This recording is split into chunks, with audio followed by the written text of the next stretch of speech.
के पास रिसोर्सेज आपको अल्लाह ताला ने दिए हैं जो फिर गवर्नमेंट के ज़रिए आप तक आ रहे हैं, उन रिसोर्सेज का आपने सही इस्तेमाल करना है। ये तो हदीस भी है कि अगर आप समंदर के पास भी हैं तो भी उतना ही पानी इस्तेमाल कीजिए जितने इस्तेमाल करने की ज़रूरत है।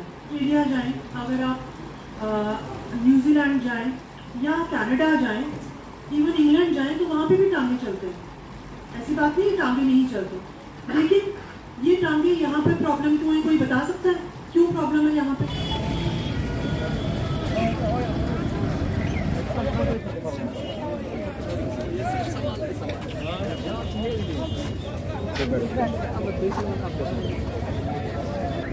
जैसा कि आप जानते होंगे कि सोपोर की हिस्ट्री ऐसी है कि ये सोया नाम के इरिगेशन मिनिस्टर थे अवंती बर्मा के दौर में, जिन्होंने इस शहर को बसाया है।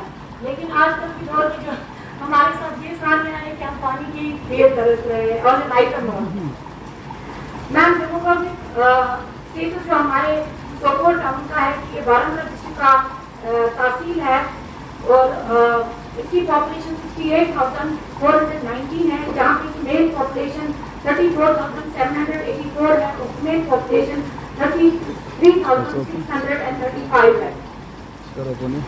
Area town 16 square kilometre, total ward हमारे 21 है, सैनिटेशन ब्रीच 9 है, टोटल हाउस होल्ड हमारे 13,308 है, असेंबली कॉन्स्टिट्यूंसी हमारी ये 8 है। मैम सोपोर में बहुत बड़ा पोटेंशियल टूरिज्म का है, अल्लाह ताला ने बहुत नवाजा है आबी वसाइल से। सबसे पहला जो हमारा 3 किलोमीटर अवे हमारा Asia second largest fresh water lake Wular है और जहलिम है। और सोपोर की खूबसूरती ये है कि यहाँ पे हमारे एरिया है जिसको बड़ी दिल्ली के नाम से जानते हैं, वहाँ बुलर और जहलिम मिलते हैं, जिसको भी टूरिज्म प्रमोशन मिलनी चाहिए। जो ऑलरेडी गवर्नमेंट के पास प्रपोजल गया है सोपोर की तरफ से, और मेरे काउंसलर्स पर्सनली इंटरेस्ट ले रहे हैं कि ये एज टूरिस्ट डेस्टिनेशन बने और यहाँ की अनएम्प्लॉयमेंट दूर हो और ये टूरिज्म मैप पे सोपोर भी आ जाए। मैम जब सोपोर का नाम जहन में आता है तो जैसा हम सब कहते हैं कि जम्मू कश्मीर, खासकर कश्मीर फिर के नाम से मानी जाती है, तो हम नहीं साहब सोपोरी को सबसे पहले याद करते हैं। उसके बाद आज वक्त का की ज़ियारत है यहाँ पे हमारे पास खानकाह मौला है। जामिया मस्जिद के साथ ही हमारा ओल्ड हेरिटेज ब्रिज है, 2 हेरिटेज ब्रिज है हमारे पास, एक हाथीशाह और शानकन हमारा पिछली बार फ्लैग हुआ है, जिसको हम हेरिटेज ब्रिज में डेवलप करना चाहते थे। बार बार मेरे काउंसिल की डिमांड रही गवर्नमेंट से कि उसको हेरिटेज ब्रिज में आप डेवलप कीजिए। सोपोर के बारे में आपने सुना होगा कि सोपोर 3 आर की वजह से भी मशहूर है। 3 R rock is real. Rock किसी हद तक मैं आरएनडी को क्रेडिट दूंगी कि अब किसी हद तक सोपोर में रॉक, जैसे कि आपने बस स्टैंड का हाल पहले सुना होगा कि क्या था, वहाँ चला नहीं जाता था। पिछले साल उन्होंने मैग्नेटाइजेशन, फुल मैग्नेटाइजेशन की, तो उसका क्रेडिट हम किसी हद तक आरएनडी को देंगे। यहाँ पे जो हमारी फ्रूट मंडी एशिया आजादपुर मंडी के बाद सेकंड लार्जेस्ट फ्रूट मंडी जो है सोपोर में है, जो कि बहुत बड़ा रेवेन्यू जनरेटिंग इंडस्ट्री है।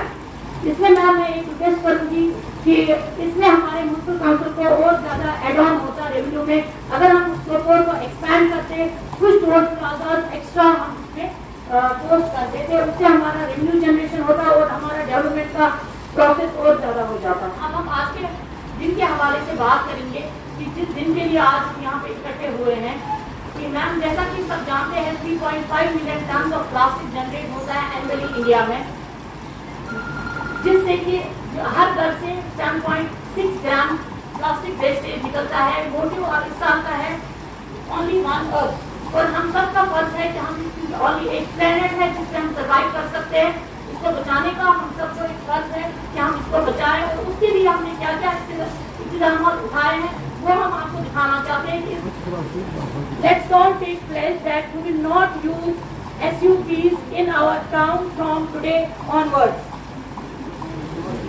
We will not use single-use plastic from today onwards.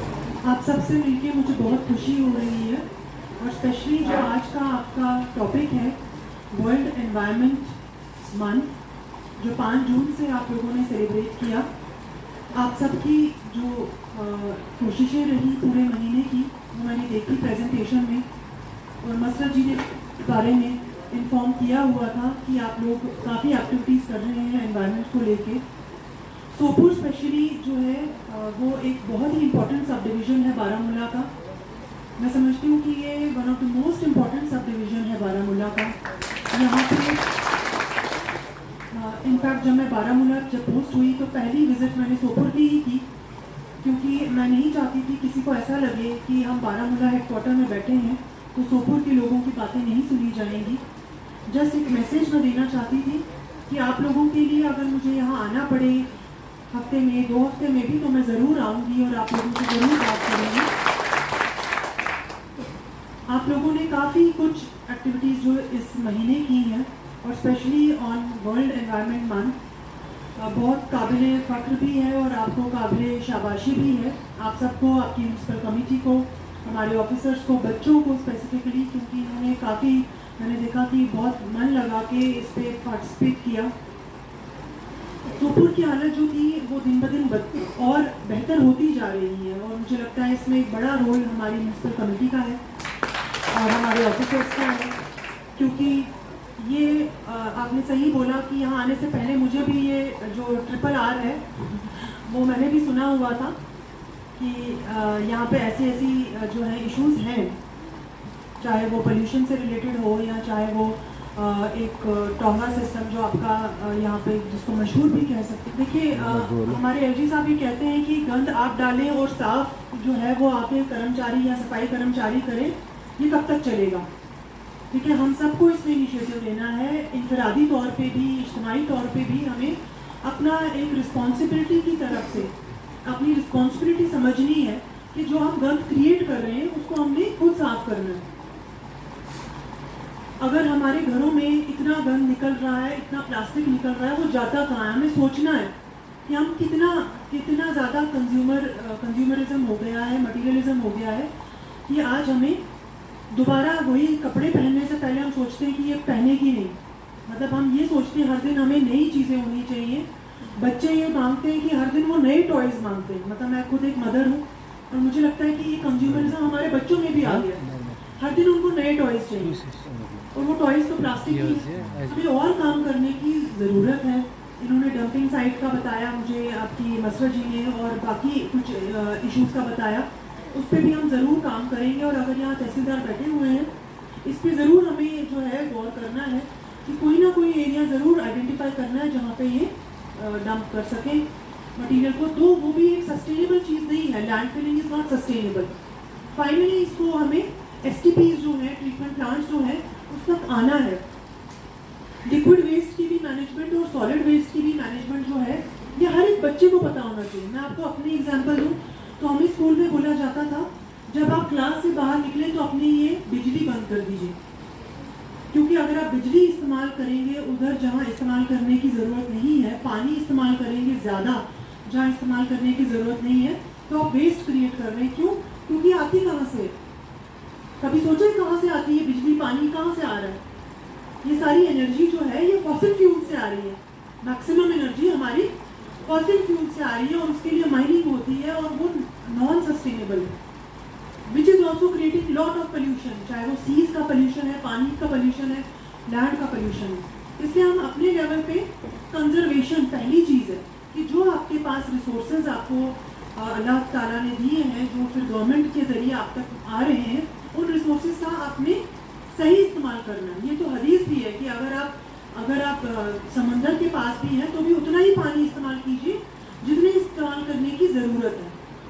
तो मुझे लगता है कि पहली चीज़ तो वो इनफरादी तौर पे हमें करने की ज़रूरत है। बाकी जो मैंने तहसीलदार साहब को भी यहीं पे मीटिंग पे मैं डायरेक्शंस दे रही हूँ कि हमें ज़रूर इस पर काम करना है कि कोई ना कोई जब तक हम ट्रीटमेंट प्लांट्स ना बनाएं, लैंडफिल साइट्स हमें आइडेंटिफाई करनी है। वो EO साहब भी ढूंढेंगे और तहसीलदार साहब भी इस पर काम करेंगे।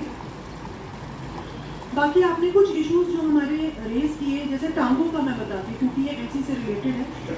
अगर आप ऑस्ट्रेलिया जाएं, अगर आप न्यूजीलैंड जाएं या कनाडा जाएं, इवन इंग्लैंड जाएं, तो वहाँ पे भी टांगे चलते हैं। ऐसी बात नहीं है टांगे नहीं चलते। लेकिन ये टांगे यहाँ पे प्रॉब्लम क्यों है, कोई बता सकता है क्यों प्रॉब्लम है यहाँ पे? क्यों सड़कें टांगे? हो सकता है सड़कें टांगे। टेक्सटाइल रूट्स जो है ना वो एक्चुअली उनका मार्केट थोड़ा ठीक नहीं है, तो एक्चुअली जब बाकी के लिए जगह नहीं होती, जाने के लिए जगह नहीं होती, जो वे ट्रैफिक को यहाँ पे जो है टेक्सटाइल में भी उसमें मुझे लगता है ये बिल्कुल।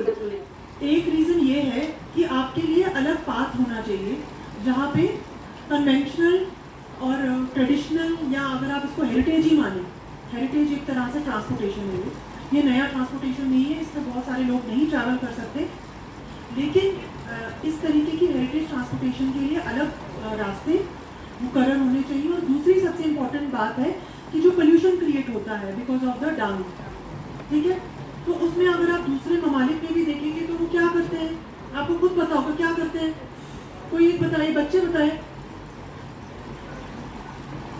नहीं। आपका जो चाहे आप घोड़ा इस्तेमाल कर रहे हैं या जो भी खच्चर वगैरह जो भी इस्तेमाल होती है, उनके साथ में एक ऐसे बैग्स होते हैं, प्लास्टिक के ही होते हैं, लेकिन वो इतना अच्छा प्लास्टिक होता है, वो रीयूजेबल होता है, वो यूज़ करते हैं कि वो डंग कलेक्ट होती है, मालिक जो होता है उस घोड़े का वो उसको डंप करता है, उसको क्लीन करता है और हर 3-4 घंटे में उसको रिप्लेस किया जाता है, ठीक है। तो ये कुछ ऐसे इंटरवेंशन हैं जो मुझे लगता है म्युनिसिपल लेवल पे आप इसको स्टार्ट करिए, बहुत अच्छी एग्जाम्पल होगी हमारे सब घोड़े वालों के लिए, चाहे वो गुलमर्ग में चाहते हो, पहलगाम में चाहते हो, अगर आप इस पर काम करें। और इसमें सबसे इम्पोर्टेंट जो हमारे टांगे वाले हैं उनको इसमें साथ देना, वो ये ना बोले नहीं घोड़े को पसंद नहीं है, घोड़े को वो शू हॉर्स जो इसको कहते हैं वो भी पसंद नहीं है, नाल पसंद नहीं है।